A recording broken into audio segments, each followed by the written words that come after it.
if you want people to sympathize with your cause, probably do not cheer on, elements of the war.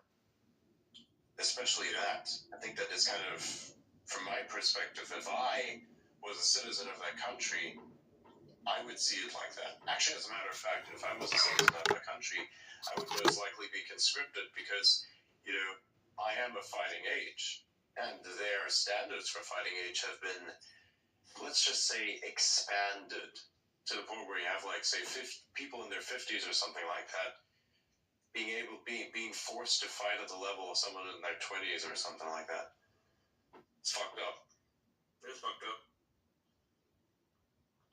So, like, they had pregnant women on the front, and I remember this video where purportedly there were Russian soldiers that were apprehending these women that were pregnant, and I was just like, are you serious? Is this for real? And apparently Ukraine had not division, but like a set of soldiers that were actually female and pregnant, and I'm just like, how is this like acceptable? Like, this is wrong. This is like, okay, whatever you think, but Russia, whatever, I get. So it's just not using pregnant soldiers. Yeah, it's just like, and then the child soldiers that were drafted.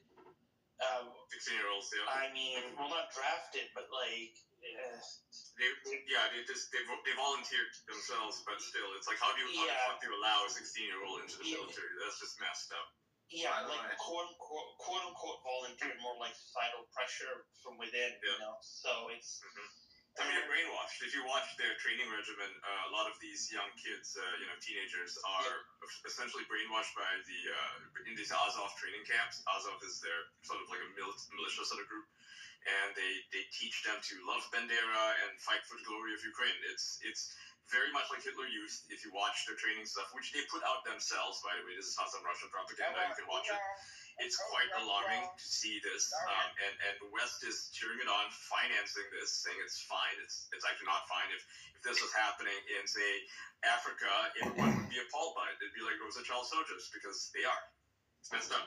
Yeah, I totally oppose Nazism, whether it's in America or Ukraine.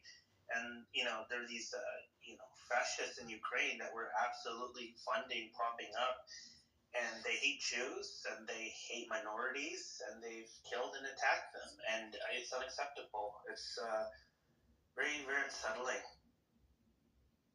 Yep, yes it is. By the way, something I found kind of funny is that the defense minister of Taiwan said that they will not blow up TSMC.